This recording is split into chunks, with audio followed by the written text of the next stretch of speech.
जय हिंद। मेरे सभी साथियों को मेरा नमस्कार। आज मैं आप सभी के समक्ष फिर से प्रस्तुत हुआ हूँ। मैं सुमन सौरभ, आयुर्वेदिक खेती के जनक, father of ayurvedic farming and CEO and nutrition research scientist at फिडाल्सस computer industries cum FSI agro. आज मैं FSI के 9वें वर्ष के शुभारंभ में आप सभी के समक्ष प्रस्तुत हुआ हूँ। और जैसा कि आप सभी लोग जानते हैं कि FSI एग्रो कम फिडाल्सस कंप्यूटर इंडस्ट्रीज़ की स्थापना वर्ष 2017 में 9 फरवरी को हुई थी। और इस दौरान हमारा जो कार्य था कि हर एक क्षेत्र में हम चाहते थे कि आधुनिकीकरण के तहत जो है कुछ टेक्नोलॉजी लाई जाए जो कि सस्टेनेबल हो, पर्यावरण हितैषी हो और इसके साथ साथ जो है सभी प्रकार के जीव जंतुओं के लिए लाभप्रद हो, जिससे कि जो पृथ्वी पर जो सामान्य जीवन है वो अच्छे से चल सके। तो इसी के संदर्भ में, जैसा कि मैंने आपको सभी को बताया, इसी के संदर्भ में मैंने आयुर्वेदिक खेती की जो मुहिम है उसको शुरुआत की। और इसके तहत जो है हमने जो हर मौसम, हर मिट्टी, हर फसल की खेती करने की शुरुआत की। तो इसके साथ साथ मैं आज आप सभी लोगों को दिल्ली चुनाव में जो बीजेपी को जो प्रचंड बहुमत मिली है, इसके लिए मैं हार्दिक बधाई देता हूँ। और मुझे बेहद खुशी है कि चूँकि हम सभी जो बीजेपी के जो कार्यकर्ता हैं उन सभी के लिए ये बेहद खुशी की बात है कि हम सभी ने जो ग्राउंड पे जो काम किया और जो ज़मीनी स्तर पे काम किया और बार बार जो दिल्ली में के क्षेत्र में जो चाहे न्यू टेक्नोलॉजी के संदर्भ में हो या अन्य क्षेत्रों में जो काम किया, उसका आज हमें परिणाम मिला है। और जो भ्रष्ट जो सरकार थी, केजरीवाल की जो भ्रष्ट सरकार थी, उसको करारी हार मिली है और इसे हम देख रहे हैं। और जो कांग्रेस है उसे फिर से जो है इस बार फिर से जो है अपनी कहा जाए तो फिर से उसे बहुत बुरी स्थिति का उसे सामना उसे करना पड़ा है, क्योंकि जो भ्रष्टाचार है वो चाहे किसी भी सरकार में हो, किसी भी पार्टी में हो, वो हमारे देश के संविधान से बड़ा नहीं हो सकता। और हमारा देश का संविधान सर्वोपरि है, जिसे कि हमें खुशी है कि हमारे जो यशस्वी प्रधानमंत्री जी हैं वो हमारे देश के संविधान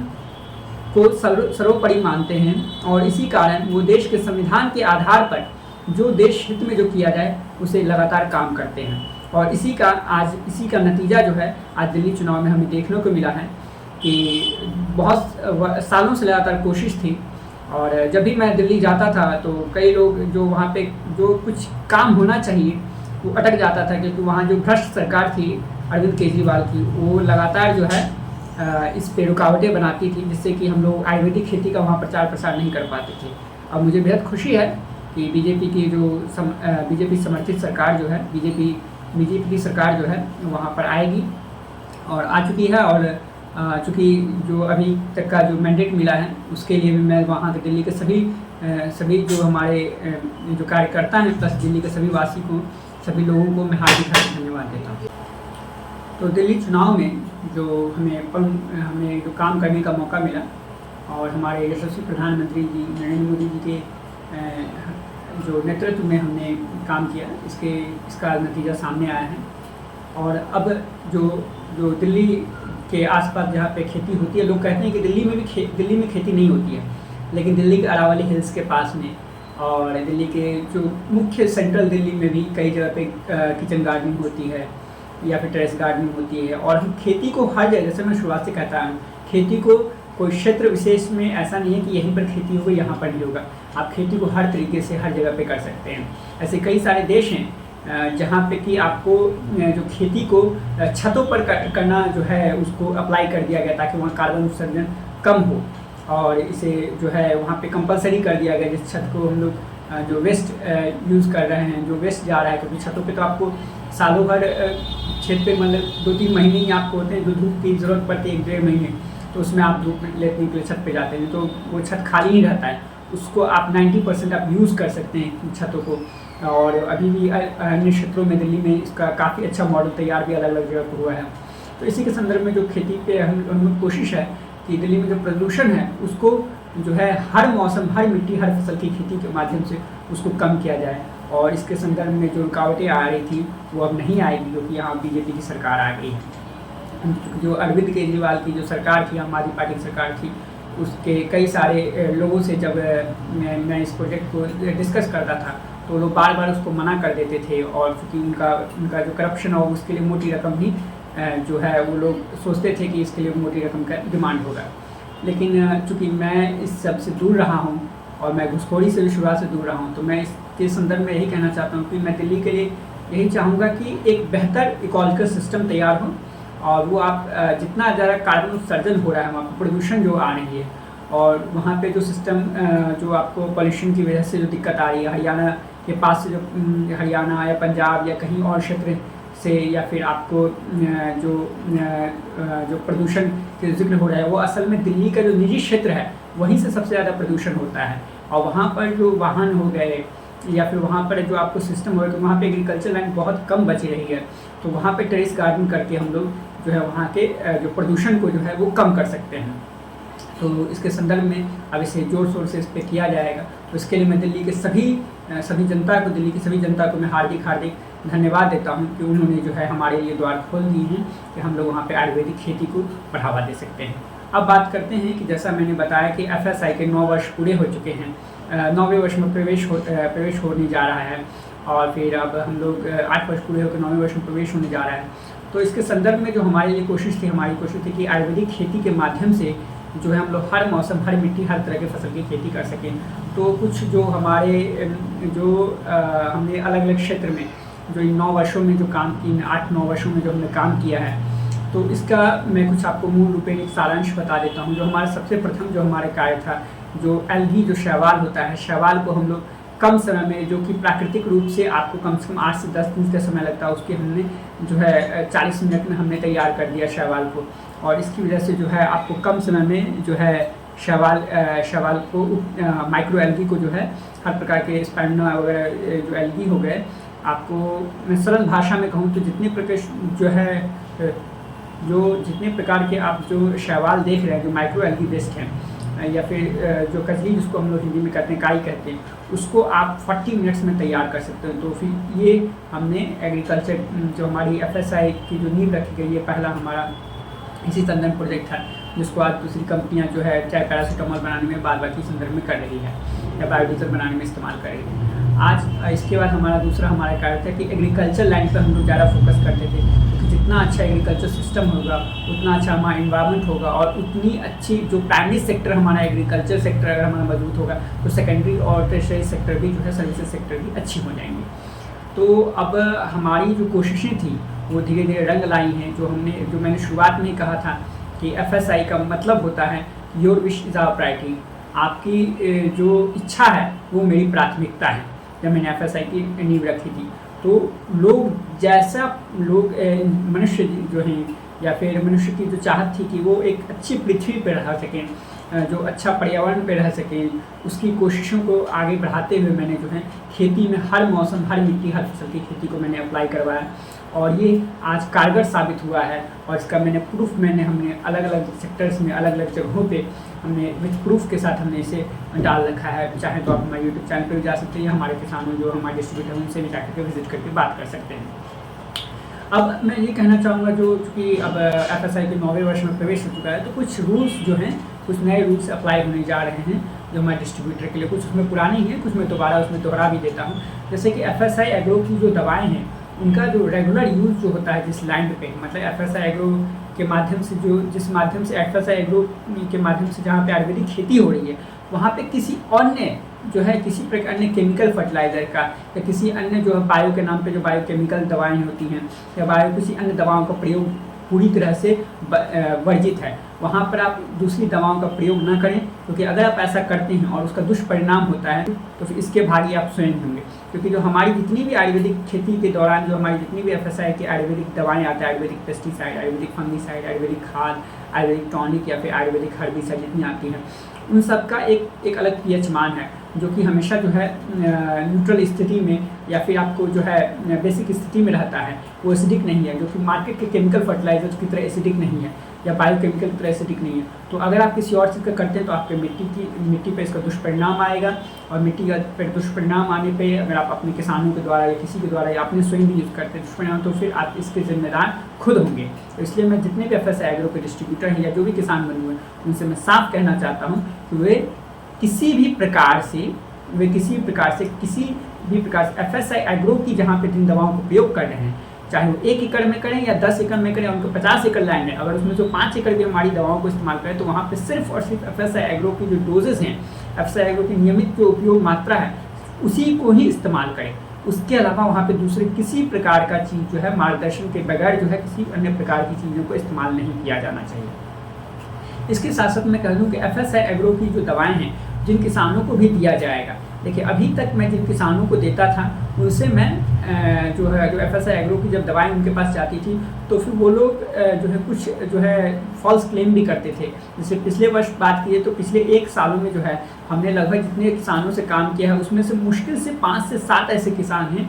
जो कि आपको जानबूझ के FSI एग्रो को बदनाम करने के लिए जो है इनकी दवाओं को क्लेम करने के लिए हमारे सोशल मीडिया चैनल यूट्यूब पे हो गया या कहीं पे फेसबुक पे या कहीं पे बदनाम करने के लिए कुछ दुष्प्रचार करते हैं, और वो विदाउट प्रूफ के करते हैं और जानकर हमारे बाकी सभी किसान बंधुओं को दिग्भ्रमित करते हैं। तो मैं अब जितने भी किसानों पर दवा जाएगी मैं सभी के लिए कह देता हूँ, चाहे डिस्ट्रीब्यूटर हो किसान हो, उन सभी को अपने दवाओं की फुल वीडियो जिसमें कि location GPS map video camera एक ऐप आता है, या तो आप उसके माध्यम से या किसी अन्य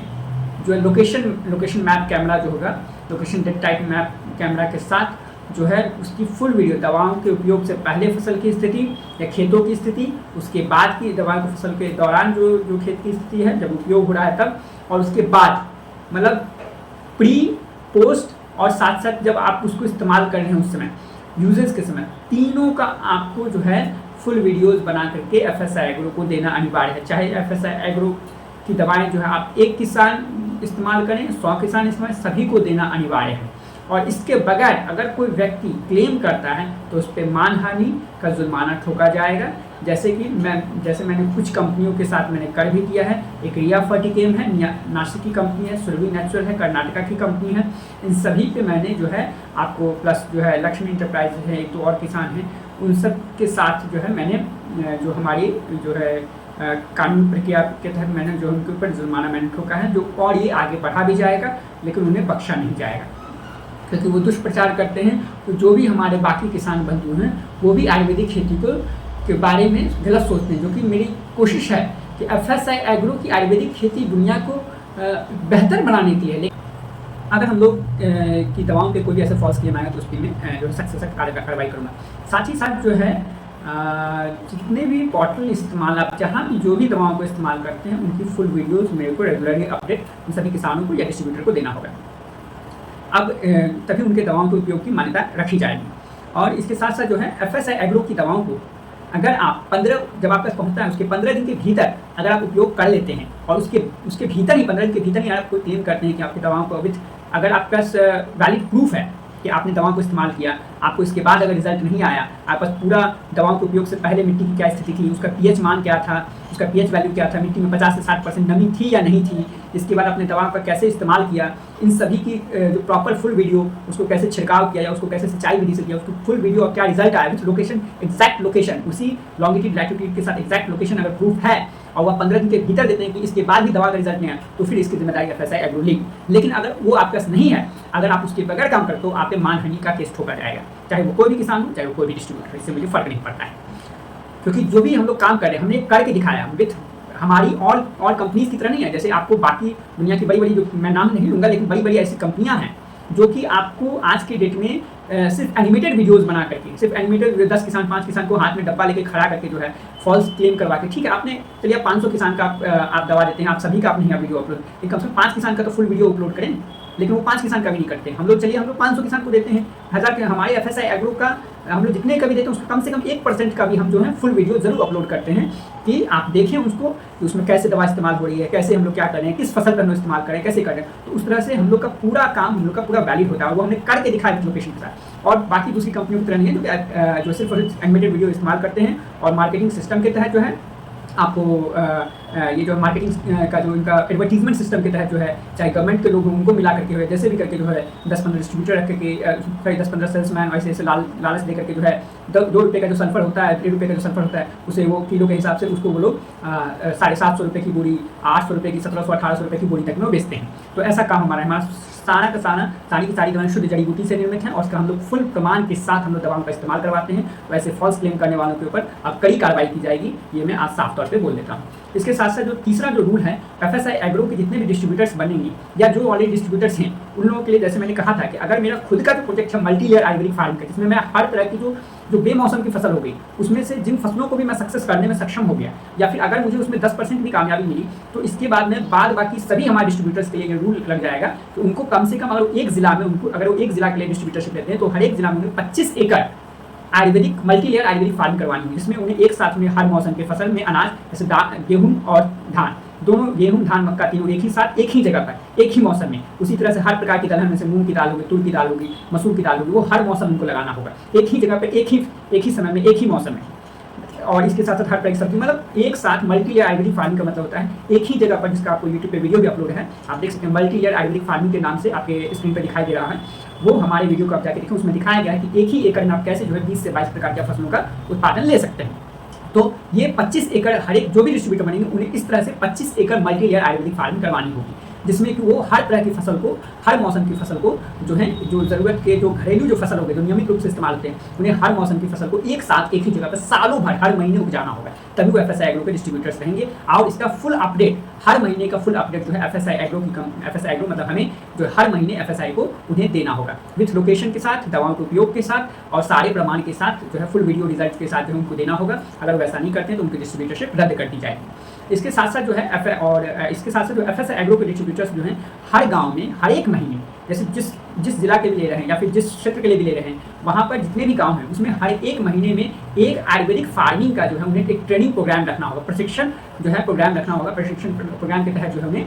जो है उन लोगों को प्रशिक्षण देना होगा, एक प्रशिक्षण सभा रखनी होगी जिसमें उन्हें सिखाना होगा कि कैसे लोग आयुर्वेदिक खेती कर सकते हैं। आयुर्वेदिक खेती का मतलब होता है, एक लाइन में आप समझिए तो हर मौसम, हर मिट्टी, हर फसल की खेती। मैं फिर रिपीट करता हूँ, आयुर्वेदिक खेती का एक लाइन में समझा जाए तो कम शब्दों में यही है कि हर मौसम, हर मिट्टी, हर फसल खेती, मतलब सालों भर अपने मनचाही फसल को उत्पादन ले सकते हैं एक ही जगह पे, एक ही मिट्टी पे। ऐसा नहीं है कि आप एक ही मिट्टी पे हर बार वही फसल को ले रहे हैं तो आपकी उत्पादन क्षमता घट जाएगी, नहीं, बल्कि वो और ज़्यादा मजबूत होती जाएगी और हर बार 20% से 30% तक उत्पादन क्षमता इंक्रीज होती जाएगी। आप चाहें, लेकिन आपको मल्टी लेयर आयुर्वेदिक फार्मिंग करवानी है। इससे ये फायदा होगा कि जैसे कि अभी क्या है कि अभी एक जगह पे एक तरह की फसल उपजती है, जैसे आप ले राजस्थान में और गुजरात में जीरे की फसल उधर ज़्यादा होती है, मूंगफली की फसल ज़्यादा होती है, तो फिर वहाँ पर से जब बिहार पहुँचता है या बाद बाकी क्षेत्र पहुँचता है तो उसकी कीमतें बढ़ जाती है। लेकिन इसलिए हम लोगों ने रखा है मल्टी लेयर आयुर्वेदिक फार्मिंग, इसलिए हर मौसम, हर फसल, हर मौसम, हर मिट्टी, हर फसल खेती, जहाँ पे कि हर पूरे भारतवर्ष में, पूरी दुनिया में जो है हर एक फसल की खेती हम एक साथ कर पाएंगे, जिससे कि जो उसकी कीमतें हैं वो घटेंगी और भुखमरी की समस्या जो होगी, अनाज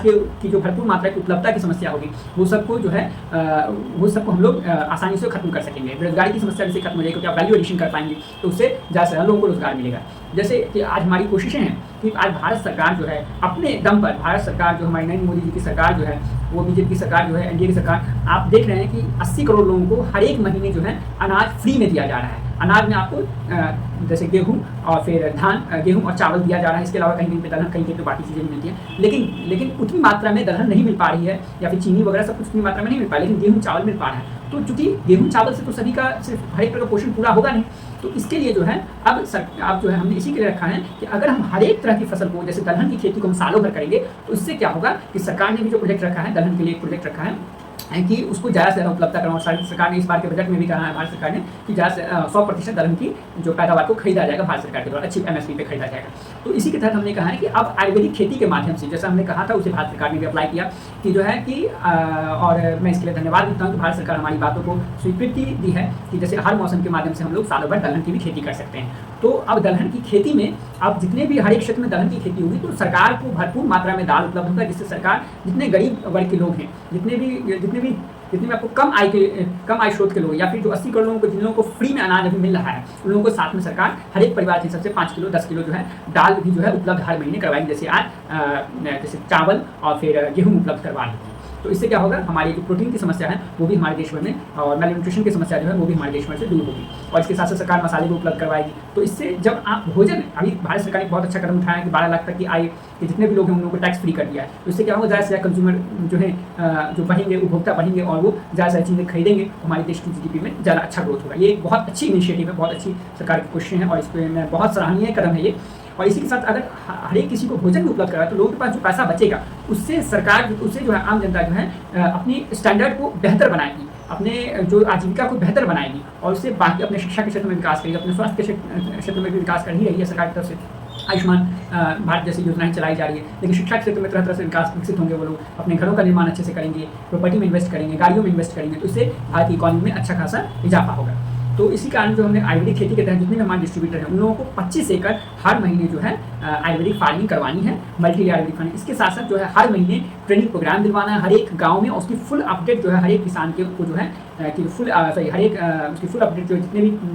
हर महीने की ट्रेनिंग प्रोग्राम जो हो गई, हर एक गाँव की जो ट्रेनिंग प्रोग्राम होगी उसकी फुल अपडेट जो FSI कंपनी को जो है, हमारी कंपनी को उन्हें देना होगा, और जिन किसानों ने उसको अप्लाई किया है उसकी भी संपूर्ण जानकारी देनी होगी। अब इसके साथ साथ हम लोग आगे बढ़ते हैं। जैसे हमने कहा कहते हैं कि जो FSI एग्रो का जो स्टॉक जो है उसका जो अवेलेबिलिटी जो है, FSI एग्रो की जो स्टॉक की अवेलेबिलिटी है ना, उसे भी ध्यान रखना होगा कि FSI के एग्रो की स्टॉक अवेलेबिलिटी, जैसे मैंने बताया कि जो है कि जैसे सभी लोग जानते हैं कि एक डिस्ट्रिक्ट में हर महीने का जो स्टॉक जो रहना चाहिए, वो जो मतलब हर समय का जो स्टॉक रहना चाहिए, सॉरी FSI एग्रो का जो दवाओं का जो हर समय का स्टॉक रहना चाहिए वो 100 kg पर प्रोडक्ट का रहना चाहिए। और अगर एक स्टेट का है तो 1000 kg मतलब 1 टन का हर आपको जो है हर समय का स्टॉक रहना चाहिए पर प्रोडक्ट के हिसाब से। एक स्टेट को जो भी डिस्ट्रीब्यूटर, जो फुल स्टेट हेड है उन लोगों को रखना होगा, और जो आपको डिस्ट्रिक्ट हेड है उन लोगों को 100 kg मतलब 1 क्विंटल का स्टॉक हर एक प्रोडक्ट का हर समय रखना होगा, तभी वो FSI एग्रो के डिस्ट्रीब्यूटर बने रहेंगे। अगर उनके स्टॉक में थोड़ी भी कमी आती है तो फिर उनका और वो इसके बाद समय रहते विदिन अभी 1 सप्ताह के भीतर वो अपने ऑर्डर को प्लेस नहीं करते हैं और फिर या फिर वो अपने दवाओं की उपलब्धता नहीं करवाते हैं तो उनके डिस्ट्रीब्यूटरशिप रद्द कर दी जाएगी या उसे रद्द ही समझा जाएगा। इसके लिए आप वर्चुअली आज इस बात को समझ लें कि अगर उनके पास नहीं रहता तो उन सभी की, जिन लोगों के पास नहीं है उनका अपने आप जो है उनका डिस्ट्रीब्यूटरशिप कैंसिल हो चुका है।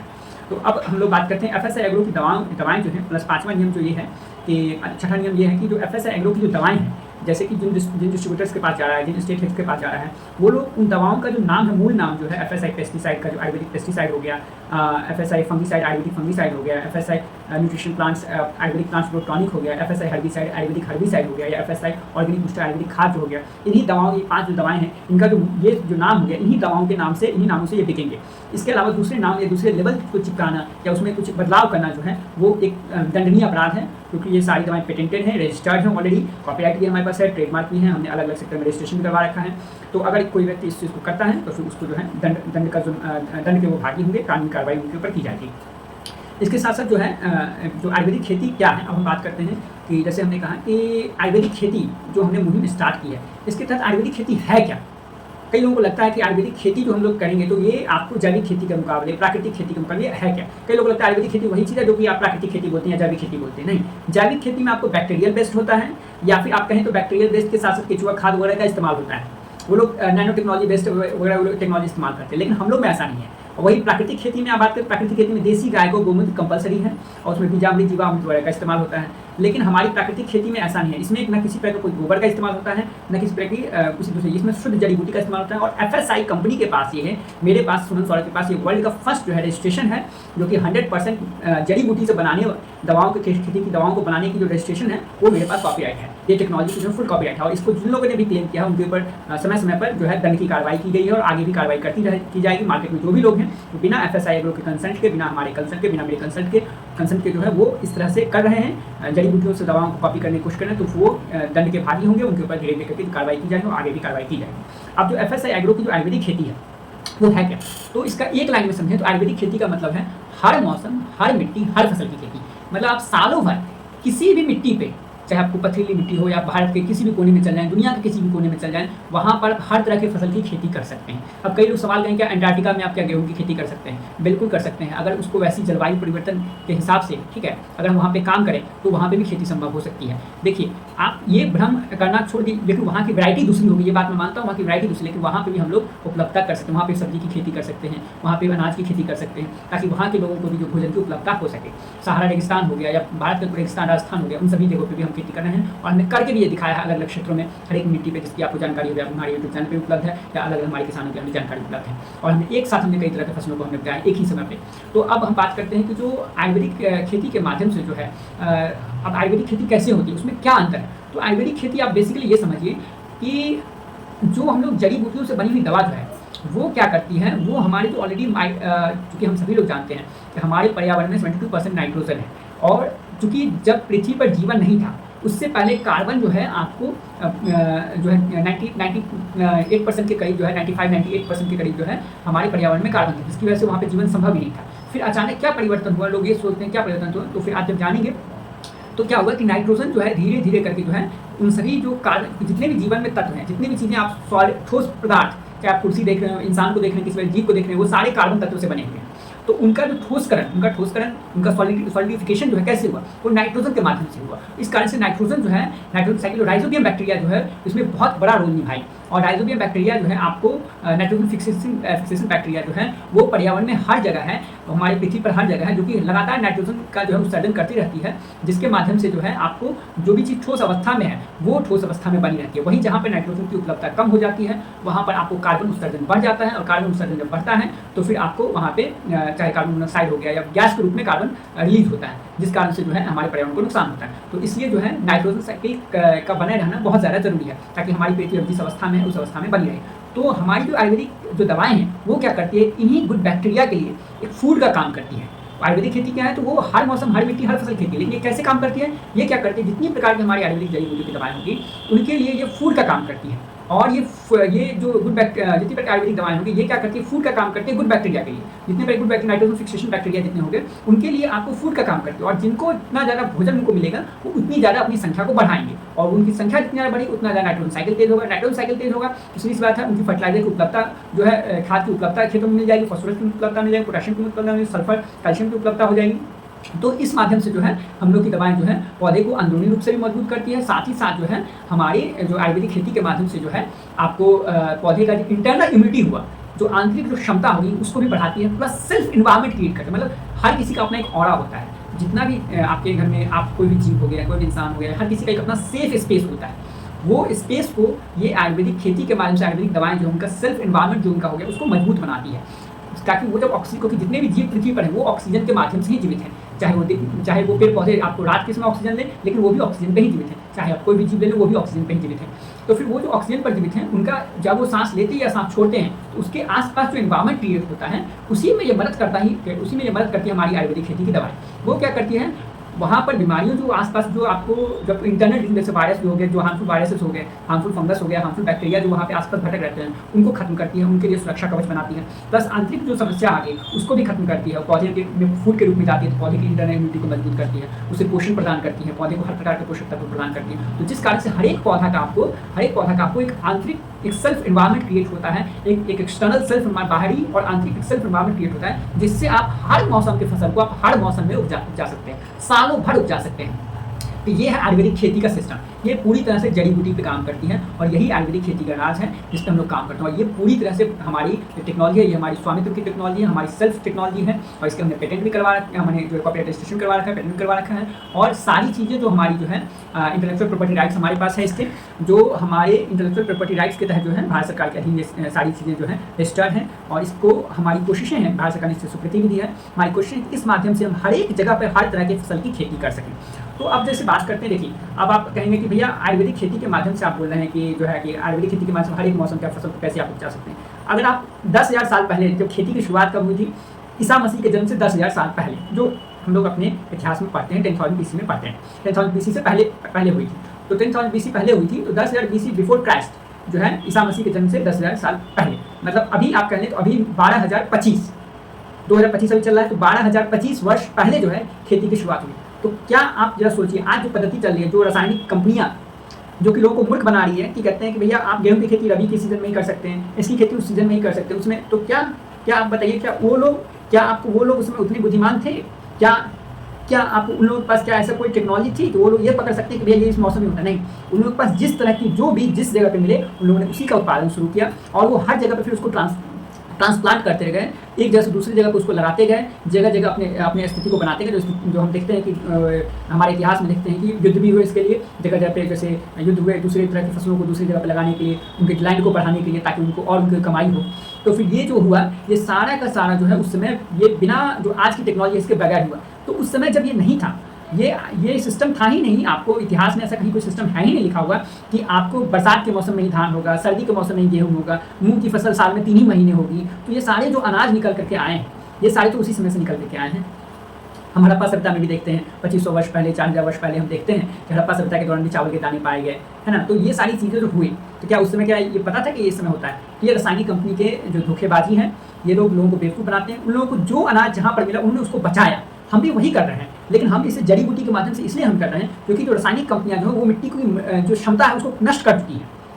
और इस कारण से जो है आयुर्वेदिक खेती के तहत जो है हम लोग उसको जड़ी बूटियों के माध्यम से सुधार रहे हैं, मिट्टी की अवस्था को सुधार रहे हैं और सुधार करके हर एक मौसम की फसल को, बिल्कुल हमारे प्राचीन काल के माध्यम से हर एक मौसम की फसल को हर एक मिट्टी पर जो है उपजा रहे हैं, हर एक समय उपजा रहे हैं। तो आयुर्वेदिक खेती की जो है मुहिम को ये 10,000 वर्ष पहले जो शुरुआत हुई थी उसको 12,025 वर्ष पहले जो शुरुआत हुई थी उसको हम लोग फिर से लागू करने की कोशिश कर रहे हैं कि जो है हमारी कोशिश, और इसे हमने करके भी दिखाया है कि आप किसी भी मिट्टी पर किसी प्रकार की फसल को लगा सकते हैं। जो व्यक्ति शिक्षा का मतलब वही होता है जिस शिक्षा से आप जो समाज को सही दिशा, सही मार्गदर्शन दे सकें और वहाँ पे अच्छी एक चरित्र का निर्माण हो सके, वहाँ पे जीवन में सुधार हो सके, जो रहन सहन में सुधार हो सके, यही आपको शिक्षा का मतलब है। तो शिक्षा जो मैंने प्राप्त की है मैं उसी को अप्लाई कर रहा हूँ ताकि मुझे जो जीवन मिला है उसके माध्यम से मैं कुछ ऐसा करके जाऊँ जिससे कि आने वाले हज़ारों सालों तक, आने वाले सभी युगों तक जो है वो चीज़ें जो है जीवन को, सामान्य ज़िंदगी को बेहतर बना सके और इंसानों और बाद बाकी पशु पक्षियों के लिए भी अच्छा एक जो है अच्छी एक जो है पर्यावरण को जीवित रह सके, जिससे हमें पृथ्वी पर ही एक अच्छा घर मिल जाए, जिसके लिए हम जो आज मंगल पे परेशान हो रहे हैं, चांद पे परेशान हो रहे हैं जाने के लिए, ये सब करने की हमें आवश्यकता ना हो। पृथ्वी को ही हम लोग सस्टेनेबल बनाएं, क्योंकि ऐसा नहीं है कि पृथ्वी आपको आज ही आपको सूर्य से टकरा रही है। जो आप डिस्कवरी चैनल बाद में देखते हैं, नासा भी बताती है कि पृथ्वी इतने खरब साल बाद सूर्य से टकरा जाएगी, सूर्य उसको निकल जाएगा। भैया उसमें बहुत टाइम है, लेकिन जितना अभी आपके पास है, जो ग्लोबल वार्मिंग आ रही है उसको रोकने का सबसे अच्छा उपाय है आयुर्वेदिक खेती, क्योंकि इस माध्यम से आप हर मौसम में हर तरह की फसल लगा सकते हैं। तो क्या होगा इससे, आपको जो पौधे अधिक मात्रा में कार्बन के उत्सर्जन को घटाते हैं, वो सारे पौधे आप हर एक मिट्टी पे हर एक समय लगा सकते हैं। तो उससे क्या होगा, ज़्यादा से ज़्यादा आप ग्लोबल वार्मिंग को बहुत तेज़ी से रोक पाएंगे। तो ये सिर्फ आयुर्वेदिक खेती ही कर सकती है, अन्य दुनिया की कोई टेक्नोलॉजी नहीं कर सकती, और ये हमने करके दिखाया है। हम जो बोल रहे हैं उसका हमने विथ प्रूफ हमारे पास अपलोडेड है, लोग जाकर देख सकते हैं। तो अब बात करते हैं कि आयुर्वेदिक खेती में जो है कि आप दवाओं को जो है कैसे आप इस्तेमाल करें। तो आयुर्वेदिक खेती के माध्यम से, जैसे मैंने बताया कि आयुर्वेदिक खेती के माध्यम से आप हर एक मौसम में हर तरह की फसल कर सकते हैं। प्लस आयुर्वेदिक खेती जो है मिट्टी को हल्की बनाती है, मतलब 24 घंटे जहाँ पे अपने पेस्टिसाइड, हमारी फंगीसाइड को, हमारी खाद को, हमारी टॉनिक को, चारों को मिक्स करके सिंचाई विधि से दे दिया एक साथ एक ही समय पे, तो क्या हो गया, वहाँ पे जैसे आप खेतों में जब पानी चलाते हैं, बीज लगाते हैं, उसमें सिंचाई विधि से आपने दे दिया हमारी पेस्टिसाइड को, फंगीसाइड को, टॉनिक को और खाद को, उसके जो उपयोग मात्रा है उसके मात्रा के हिसाब से, या उसमें आयुर्वेदिक स्टिकर जो मिलाना है उन सबके माध्यम से जो आपने सबको मिला करके दे दिया। तो इससे क्या हो गया, 24 घंटे में बंजर से बंजर भूमि में भी जो है हल्कापना आ जाता है और वो एयर ही बन जाती है, अच्छी मात्रा में उसमें एयर पास होने लगता है, तो जिससे आप वहाँ पे जिस प्रकार के बीज को लगाते हैं वो बीज आसानी से जो है प्रस्फुटित हो जाती है, मतलब उसमें उपज जाती है, जिस कारण से आप उसमें जो है किसी प्रकार की फसल को उपजा सकते हैं। अब आयुर्वेदिक खेती के दौरान जो है आपको किसी भी रासायनिक स्टिकर, जैसे कि मार्केट में सिलिकॉन बेस्ड स्टिकर आता है, उसको आपको इस्तेमाल करने की जरूरत नहीं। आप घरेलू आयुर्वेदिक स्टिकर का इस्तेमाल कर सकते हैं। जैसे मैंने बताया है, पेस्टिसाइड फंगीसाइड के लिए हम लोग गुड़ और सरसों तेल का प्रयोग कर सकते हैं, हर्बिसाइड के लिए हम लोग नमक और गुड़ का प्रयोग कर सकते हैं, या फिर हम लोग नमक सरसों तेल का प्रयोग कर सकते हैं, लेकिन वो लाल मिट्टी पे है, लेकिन आप बाकी दूसरी मिट्टी पे नमक और गुड़ का प्रयोग कर सकते हैं आयुर्वेदिक मेडिसिन में। प्लस आप जो टॉनिक है उसमें आप गुड़ का प्रयोग कर सकते हैं। ये क्या करेगा, ये नेचुरल स्टिकर, प्राकृतिक स्टिकर के रूप में काम करता है, ये आयुर्वेदिक स्टिकर के रूप में पूरा घरेलू है ये। तो आपको मार्केट के सिलिकॉन स्टिकर पर डिपेंड करने की जरूरत नहीं है, कोई केमिकल का इस्तेमाल करने की जरूरत नहीं है। आप एलोवेरा जेल का भी प्रयोग कर सकते हैं, उससे भी आप काम कर सकते हैं। तो फिर आप बात करते हैं कि आयुर्वेदिक खेती की दवाओं को कैसे इस्तेमाल, अब स्प्रे विधि से अगर बात करें तो स्प्रे विधि में आप क्या करेंगे, जैसे उसकी दवाओं का उपयोग करने से पहले मिट्टी में पहले आप ध्यान रखें कि 50 से 60% नमी होनी अति आवश्यक है। जैसे आज आपने आयुर्वेदिक खेती के माध्यम से आपने दवाओं का, आयुर्वेदिक पेस्टिसाइड फंगीसाइड इन सब का इस्तेमाल करना शुरू किया, तो उससे पहले एक दिन पहले आपको खेतों में पानी छोड़ देना है। खेतों में आपने पानी छोड़ दिया, पानी चला दिया, उसके बाद नेक्स्ट डे आपको उसमें 50 से 60% नमी बची रह जाती है। पानी कितना भी सूख गया तो 50% ऊपर नमी है, तो उस समय आप देख करेंगे तो ज़्यादा दवा ज़्यादा से ज़्यादा रिटेन करिए। तो ध्यान रहे कि खेतों में 50 से 60% नमी रहनी अति आवश्यक है। अगर आप स्प्रे विधि से, छिड़काव विधि से देते हैं, तो फिर आपको, अगर आप सिंचाई विधि से देते हैं तो आप क्या करें कि सभी दवाओं को, जैसे पेस्टिसाइड, फंगिसाइड, सिर्फ हर्बिसाइड अलग करके, तो हर्बिसाइड को भी आप सिंचाई विधि से दे सकते हैं, लेकिन चूंकि हर्बिसाइड कम खरपतवार को सुखाना है तो उसे हमारे पेस्टिसाइड, फंगिसाइड, खाद टॉनिक के साथ नहीं मिलाना है। लेकिन जहाँ पर हम पेस्टिसाइड, फंगिसाइड, खाद टॉनिक चारों को एक साथ सिंचाई विधि से कैसे दे सकते हैं, तो जैसे हमने जब खेत में पानी छोड़ा तो उसी समय आप या तो पानी जहाँ से निकल रही है छोड़ने के लिए वहीं पे आप सबको मिश्रित करके मिला दें, उनके स्टिकर वगैरह के साथ सब कुछ मिला दें, और नहीं तो आप जो है गुड़, सरसों तेल वगैरह डाल करके सबको मिला, नहीं तो आप क्या करें, जहाँ जहाँ पानी का पाइप रख रहे हैं वहाँ पे एक बड़ा से बाल्टी में इन सभी दवाओं का घोल बना करके रखें, 50 लीटर पानी में घोल बना करके, और वहाँ पे थोड़ी सी मात्रा में इसको डाल दें, 2 लीटर 3 लीटर करके डाल दें, तो ये पानी जहाँ जहाँ फैलेगा वहाँ आपको जो है दवा भी फैलती जाएगी। तो ये सबसे आसान विधि होता है। आयुर्वेदिक खेती करना बहुत ही आसान है, इसमें आपको अधिक लेबर भी नहीं लगेगा, मतलब पैसे की और समय की दोनों बचत है। तो छिड़काव विधि से कई गुना अधिक अच्छा होता है। महीने में एक बार आप सिंचाई विधि से इन दवाओं को दे दें तो फिर आपको क्या होगा कि आपका समय भी बचेगा, मतलब पेस्टिसाइड को आपको अलग इस्तेमाल करने की जरूरत नहीं, फंगिसाइड को अलग इस्तेमाल करने की जरूरत नहीं, टॉनिक को अलग इस्तेमाल करने की जरूरत नहीं, खाद को इस्तेमाल, सबको आपको एक साथ, लेकिन हर्बिसाइड को अलग इस्तेमाल करने की जरूरत है। मैं बार बार रिपीट करता हूँ, हर्बिसाइड को उपयोग में और बाकी दवाओं के उपयोग में कम से कम नहीं तो 10 दिन का अंतर रहना चाहिए।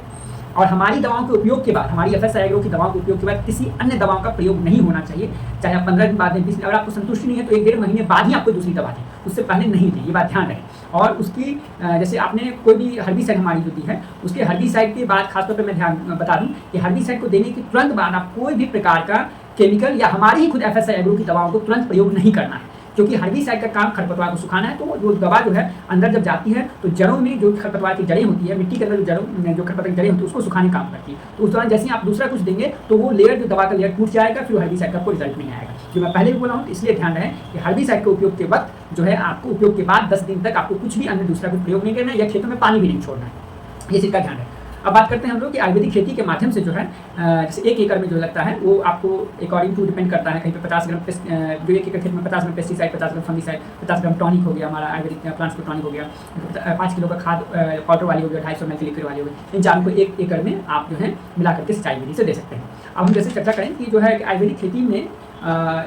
के माध्यम से हम लोग जो है जैसे हल्दी की खेती में कम से कम, जैसे हम सभी लोग जानते हैं, 7 से 10 महीने का समय लगता है, और उसे आप 5 महीने में कर सकते हैं। आयुर्वेदिक खेती में आप हल्दी की खेती, और ये हमने करके भी दिखाया है, आयुर्वेदिक खेती के उत्पादन को हम लोग 5 महीने में तैयार कर सकते हैं। केले का जो, जब आप केले का कहीं जब कर्नाटक में, कहीं जब महाराष्ट्र वगैरह के राज्य में क्या होता है कि केले का हमने टिश्यू, आज हमने कल्चर लगाया, केले का टिश्यू आज छोटा पौधा लगाया है, और लगाने के हमें लगभग 8-10 महीने का इंतजार करना पड़ता है केला में, पपीता में, उसके उत्पादन देने के लिए। लेकिन हमारी आयुर्वेदिक खेती में ऐसा नहीं है। आप उसको 5 महीने में, अगर आप हर महीने हमारे पेस्टिसाइड का 50 ग्राम पेस्टिसाइड 1 एकड़ में, 50 ग्राम फंगिसाइड, 5 किलो का खाद पाउडर वाला, 250 ml लिक्विड वाली आयुर्वेदिक खाद, इसके अलावा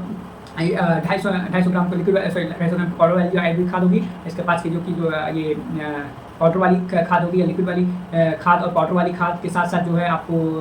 50 ग्राम टॉनिक जो है, इन चारों का जब आप प्रयोग करते, पाँचों का जब प्रयोग आप करते हैं, तो फिर जो आयुर्वेदिक खाद जो आप साथ में देते हैं, सब कुछ हर महीने देते हैं, तो क्या होता है कि 5 महीने लगातार देने के बाद 6ठे महीने से ही जो है आपका उत्पादन देना वो शुरू करते हैं। मतलब 5 महीने के एंड, मतलब मध्य आते ही जो है आप देखेंगे उसमें फ्लावरिंग, फ्रूटिंग होना शुरू हो जाएगा, और 5 महीने का लास्ट होते होते आपको पौधा फसल देना शुरू। जैसे केले का उत्पादन शुरू हो जाएगा 5 ही महीने में, पपीते का उत्पादन शुरू हो जाता है, हल्दी का हमने उत्पादन करके दिखाया है, केला भी हमने दिखाया कि सालों भर। और एक बार जो केला लग गया, नॉर्मली लोग क्या करते हैं, केले का उत्पादन लेने का केले को जड़ सहित काट देते हैं, लेकिन काटना नहीं है, उसे एक बार लगाने का आप 4 साल लगातार उसका उत्पादन 4 से 5 साल तक ले सकते हैं। कम से कम 3 से 4 साल आप आसानी से ले सकते हैं। उसको लगा दिया और हर एक 3 महीने 4 महीने में आप एक बार में एक पेड़ से आप केला उत्पादन ले सकते हैं। तो बार बार आप साल में कम से कम 4 बार केले का उत्पादन ले सकते हैं। पपीते का 3 से 4 बार आप उत्पादन ले सकते हैं। आप चाहे आप इसका पपीते का जब उत्पादन होगा तो महीने के 10 से 4-5 महीने के बाद आपको उत्पादन लेना शुरू कर दिया, तो पपीते में हर महीने का उत्पादन ले सकते हैं। जो पपीता एक पौधे में आपको कई सारे पपीते आपको होते हैं। और आप चाहे केला भी हो गया, केला में भी आप कहते हैं कि हर 3 महीने पे एक उत्पादन आप ले सकते हैं। अनार हो गया, अनार में भी 5 महीने के बाद उत्पादन ले सकते हैं।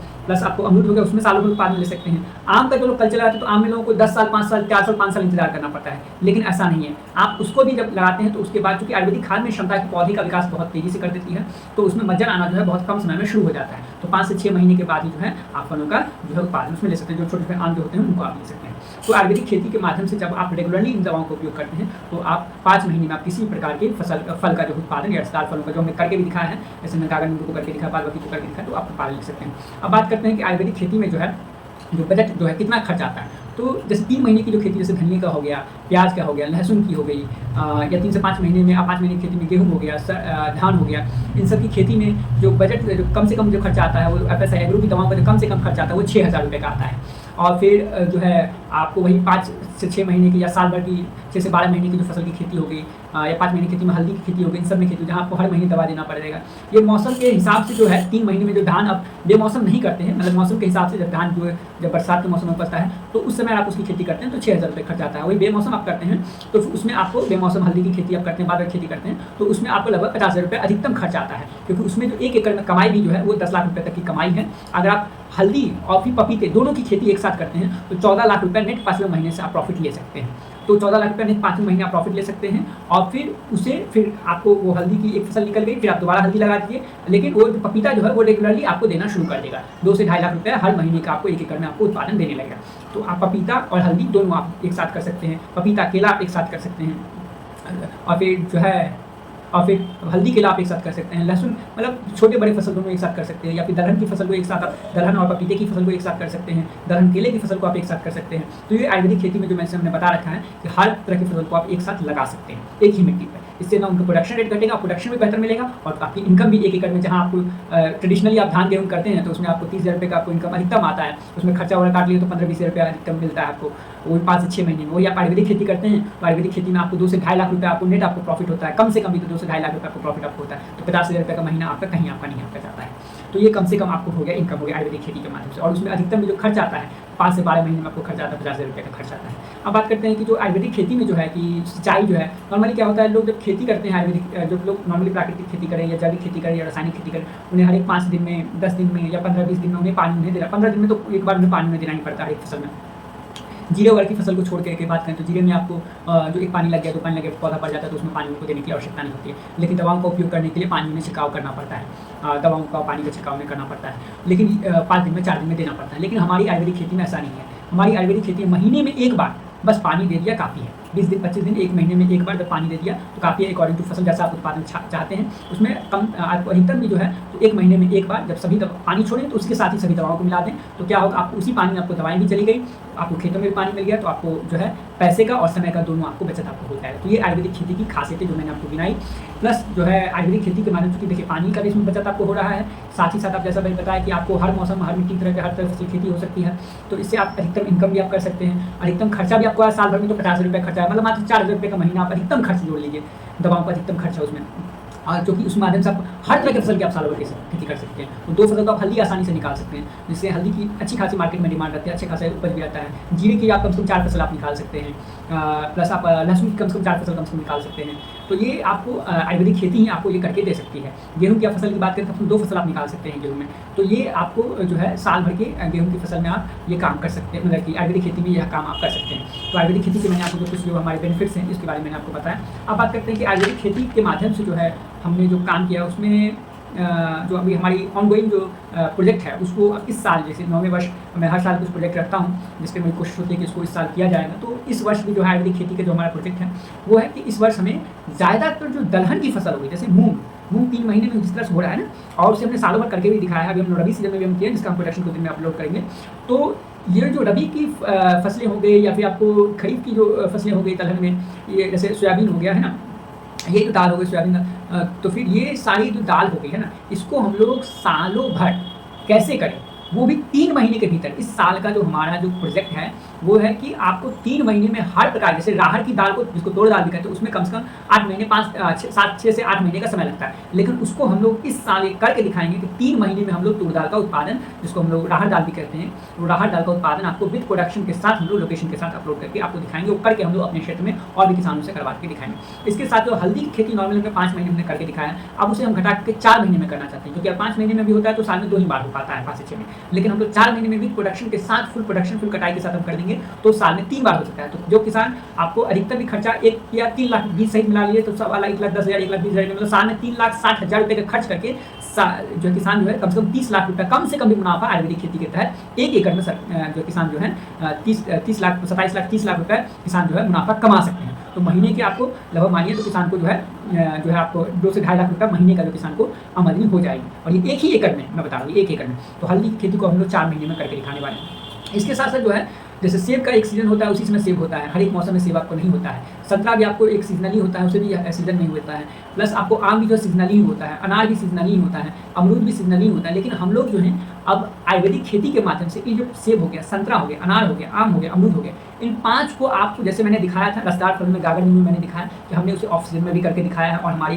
पौधे पे लगा हुआ है, वो लोकेशन के साथ आप देख सकते हैं। उसी तरह से हम लोग इन 5 जो मैं फिर रिपीट करता हूँ, सेब, संतरा, आम, अनार और अमरूद, इन 5 फलों को हम लोग सालों भर उत्पादन करके दिखाएँ। मतलब सालों भर आप पौधे में उसे लगा हुआ ही पाएँगे विथ लोकेशन के साथ। तो ये हम लोग करके दिखाएंगे। इन चीज़ों को हम लोग अपने प्लॉट पे और किसानों के द्वारा भी जहाँ संभव हो सके वहाँ से करवाएंगे। और इसके साथ साथ जो है ये सरसों की खेती आप जैसे जानते हैं रबी सीजन में होती है, तो सरसों की खेती को हम लोग अब जो है गर्मी के सीजन में भी करेंगे और इसके साथ साथ सरसों की खेती को हम लोग बरसात में भी करेंगे। जो कि आपको पता होगा कि अगर सरसों में पानी लग जाता है तो खराब हो जाता है, लेकिन इस बार आप देखेंगे इस वर्ष का जो मेरा जो प्रोजेक्ट है उसमें आपको सरसों की खेती भी है, जो कि सालों भर सरसों की खेती हम लोग करके देंगे, ताकि दलहन के साथ साथ तिलहन पे भी जो है भारत की जो व्यवस्था है, भारत सरकार की व्यवस्था है, वो आत्मनिर्भरता ला सकें, ताकि हमें ज़्यादा से सरसों का उत्पादन करके हम लोग जो दाल तेल की कीमतें हैं उसको घटा सकें। जैसे बचपन में हम लोग जब मुझे याद है, बचपन में मैं तेल 50 रुपये 40 रुपये 50 रुपये लीटर में खुद लाता था, उसमें काफ़ी सस्ता था, लेकिन अभी 150 रुपये 200 रुपये लीटर तक वो चला जाता है। तो उसको उसकी कीमत तभी घटेगी जब आपको उसका उत्पादन अच्छा हो। तो मैं इस चीज़ को बता दूं कि इस बार मैं बरसात के मौसम में और गर्मी के मौसम में भी सरसों का उत्पादन करके दिखाऊंगा, विथ लोकेशन के साथ, टाइम के साथ, कहीं कोई झूठ नहीं, कहीं कोई प्रपंच नहीं, सभी के सामने जैसा मैंने आज तक कह के दिखाया है, सभी फसलों को मैंने किया है और यही मेरा इस साल का प्रोजेक्ट है। आप सभी का आशीर्वाद रहेगा तो ये किया जाएगा। और इस सरसों की खेती भी हम लोग जो है सालों भर करके दिखाएंगे। साथ साथ जो दलहन की खेती है वो मात्र 3 महीने में, तुर की दाल हो गई, राहर की दाल हो गई, मसूर की दाल हो गई, इन सबको, और फिर जैसे मूंग को हम लोग 3 महीने में उत्पादन कर लेते हैं, वैसे बाकी सभी दालों को भी, सोयाबीन, इन सबको भी जो है हम 3 महीने में उत्पादन, सभी प्रकार की ज़्यादातर प्रकार की दलहन को हम लोग 3 महीने में उत्पादन करके दिखाएंगे आपको। इसके साथ साथ हल्दी की खेती को 4 महीने में करेंगे। और फिर 5वां जो इस वर्ष का प्रोजेक्ट है गन्ना का उत्पादन जो है कम से कम 8 महीने 10 महीने का समय लग जाता है, 7 से 10 महीने का समय लग जाता है। और गन्ना हमारे देश के लिए जो है बहुत ज़्यादा ज़रूरी है। गन्ने की फसल हमारे देश के लिए बहुत ज़रूरी है, तो हमारे करोड़ों किसान इसी पर निर्भर हैं। हमारी सरकार जो है, चाहे बायोइथेनॉल की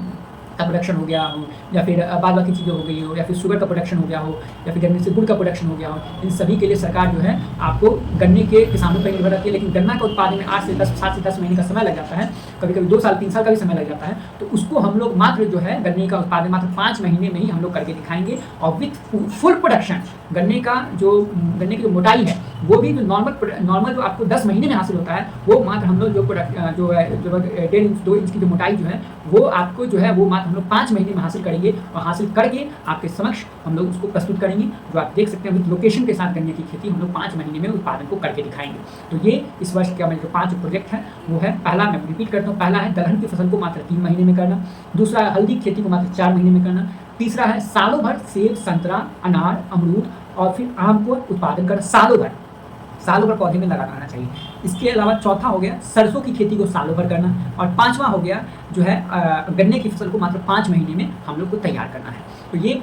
ये सभी मैं आज इसलिए रिपीट कर रहा हूँ, जितने हमारे आयुर्वेदिक FSI एग्रो के जितने भी आयुर्वेदिक फार्मर्स हो गए या फिर आपको डिस्ट्रीब्यूटर्स हो गए हमारे, उन सभी को जो है ये काम करना है। और वो मैं उन सभी से रिपीट करता हूँ, अनुरोध करता हूँ वो भी इस चीज़ को करें, ताकि वो आत्मनिर्भर बने, वो अपनी खेती के माध्यम से ही अपने रोजगार का सृजन करें, उन्हें किसी पे भी निर्भर रहने की जरूरत नहीं, और अच्छा खासा मुनाफा वो कमा सकते हैं। 1 एकड़ में भी तो 50,000 से लेकर 2.5 लाख तक का महीना इनकम वो कर सकते हैं। तो ये खेती के माध्यम से मात्र 1 एकड़ में आप इतना कर सकते हैं। आपके पास 10 एकड़ ज़मीन है तो आप कल्पना कीजिए कि 5 लाख से 25 लाख रुपये आपका जो है हर महीने का आपका जो है इनकम आपका 10 एकड़ में आपका हो जा रहा है। तो फिर ये आपको आयुर्वेदिक खेती की मुहिम है। और जैसा मैंने कहा था कि पिछले साल का मेरा टारगेट था कि आयुर्वेदिक फार्मिंग के तहत मैं अलग अलग क्षेत्रों में जो हमारे किसान हो गए, डिस्ट्रीब्यूटर हो गए, उनके यहाँ मैं विजिट करने वाला था, जो मैं विजिट भी किया हूँ, और उसका मैं अपलोडेड जहाँ तक मेरे संभव हो सका वहाँ तक मैंने विजिट किया। और फिर बीच में मेरा स्वास्थ्य गड़बड़ा गया था, लेकिन मैं विजिट करके वहाँ का जो वीडियोज़ जो है वो मैंने अपलोड किया है हमारे अलग अलग क्षेत्रों के किसानों को। और मुझे बेहद खुशी है कि मैं भारत सरकार ने मेरी इसमें बहुत मदद की, और जहाँ की सरकारों ने, चाहे जैसे कांग्रेस समर्थित सरकार होगी, इंडियन अलायंस समर्थित सरकार जो होगी,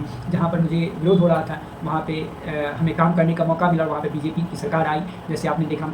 उड़ीसा में सरकार आई हमारी, और छत्तीसगढ़ हो गया, मध्य प्रदेश हो गया, इसके साथ साथ जो हो गया आपको महाराष्ट्र हो गया, इन सभी में जो है पूर्ण बहुमत के साथ हमारी सरकार बनी। इसके साथ साथ आज दिल्ली भी हो गया, दिल्ली में भी मैंने लगातार काम किया, तो इसका नतीजा आया कि जो है वहाँ पे बीजेपी समर्थित सरकार आज बनी है, बीजेपी की सरकार बनी है। और इसके लिए मैं सभी लोगों का, हमारे सभी देशवासियों का हार्दिक हार्दिक धन्यवाद देता हूँ। और जहाँ तक हो गया दक्षिण भारत में मैं चाहता हूँ कि वहाँ पर सभी जो देशवासी हैं वो हमारे यशस्वी प्रधानमंत्री जी के नेतृत्व में जो है बीजेपी की सरकार को का जो है को जो बनाने में समर्थन दें और इसको जो है आगे काम किया जाएगा। और हम लोग अलग अलग क्षेत्रों में, क्योंकि ये इसलिए किया जाएगा क्योंकि जो मैं कह दूँ कि जो बीजेपी की सरकार है, वो बीजेपी जो पार्टी है वो आपको भारत के मूल इतिहास जो है उसको पकड़ के चलती है, उसको लेकर के चलती है। और इस कारण से मैं इस सरकार का, बीजेपी का मैं इतना समर्थन करता हूँ, क्योंकि आयुर्वेदिक खेती जो हमारी परंपरा रही है उसी को मैं बढ़ाने की कोशिश कर रहा हूँ और यही थीम आपको बीजेपी का भी है। तो इसलिए मुझे बीजेपी का मैं इतना समर्थन करता हूँ, खुले रूप में करता हूँ। मुझे किसी बात का डर नहीं है कि किस पार्टी के लोग मुझे सुन रहे हैं, मुझे इससे कोई फ़र्क नहीं पड़ता है। मैं अपना काम कर रहा हूँ और अपना काम करता रहूँगा, क्योंकि हमारी आयुर्वेदिक खेती का मिशन है कि हर मौसम, हर मिट्टी, हर फसल की खेती। आप सभी का इसी के साथ मैं कहता हूँ